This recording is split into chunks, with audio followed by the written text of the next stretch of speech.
Hello and welcome to the latest instalment of An Audience With, presented by Cover. Today I'm joined by Nathan Irwin, Chief Executive of WPA. Hello, Nathan. Hi, John. Hi.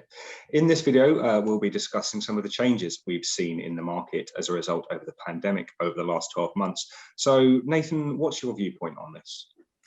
I think if I was to boil down all the changes of the last 12 months that are most relevant to our industry, I'd pick two.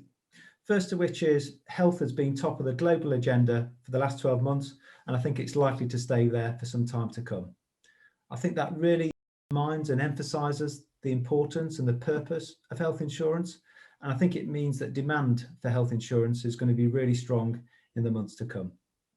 I think the second thing I'd pick is that customers have had such markedly different experience for the last 12 months. Some companies have thrived but been under immense pressure. Others have had their doors effectively closed by the lockdown restrictions. And so I think we're going to see customers in a very different place today to perhaps where they were pre-pandemic. And so what do these changes mean then for intermediaries in this space? I think the key thing is understanding how the needs of your customers have probably changed from where they were 12 months ago.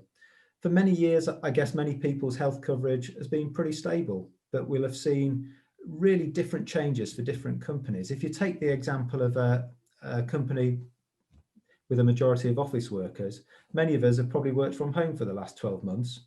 We're not walking to Pret at lunchtime, we're not walking to catch a train. And so I suspect many of us, myself included, have had the odd niggle in the back or other musculoskeletal conditions that we're going to need coverage for.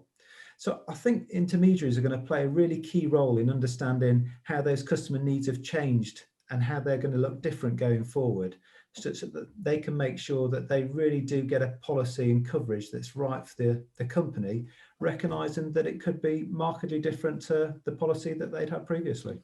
And in terms of products, what are you expecting in terms of change?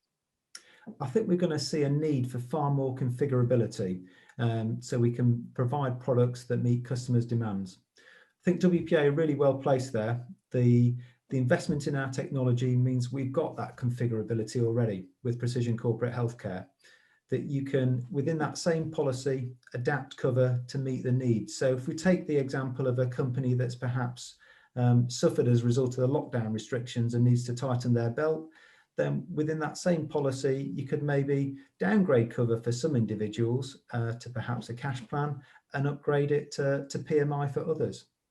For others, we talked about office workers earlier, you might want to increase the outpatient limit such that your people can access more physiotherapy.